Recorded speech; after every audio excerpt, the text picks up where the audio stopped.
দেখেন এই যে আকাশে যে পাখি টাকি আছে, এরা কিন্তু চাইলে মন খুশি চলে যেতে পারতেছে, কোনো পাসপোর্ট লাগতেছে না, কোনো ভিসা লাগতেছে না। আমরা যে আসছি আমাদের দেশের হচ্ছে যে এক দেশে যেমন ভারতের চিকিৎসা একটু উন্নত আমাদের বাংলাদেশের তুলনায়, তো আমরা চাইলে কিন্তু চলে যাইতে, আমাদের কিছু সমস্যা হলে আমরা ইন্ডিয়াতে যাই ভালো ডাক্তার দেখাতে পারতেছি, আমাদের কষ্ট কম হচ্ছে। কিন্তু কিছু কিছু ক্ষেত্রে আমাদের যে ভিসা, তারপর হচ্ছে বিভিন্ন পাসপোর্ট আছে, এগুলো ঝামেলা, এগুলোর জন্য আমাদের হচ্ছে মানে একটা ভোগান্তি হয়, একটু সমস্যা হয়, প্রবলেম ফেস করতে।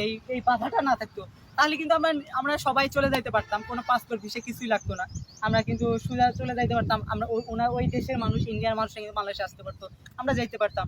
এই যে আমরা একটা বন্ধন, একটা বাধা সৃষ্টি করলাম, এতে কিন্তু আমাদেরই লস। আর মানুষ, সবার উপরে মানুষ সত্য, তার উপরে কিছু নাই।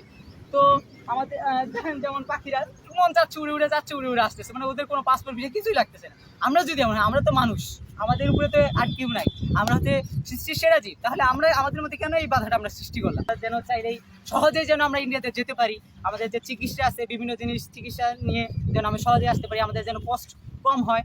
বাংলাদেশের চিকিৎসার ব্যবস্থা তো ভালো না, সবাই জানি। আর ইন্ডিয়াতে হচ্ছে যে চিকিৎসা ব্যবস্থা ভালো আছে, তো আমরা যেন সহজেই ইন্ডিয়া থেকে চিকিৎসা নিয়ে আসতে পারি, এই জন্যই।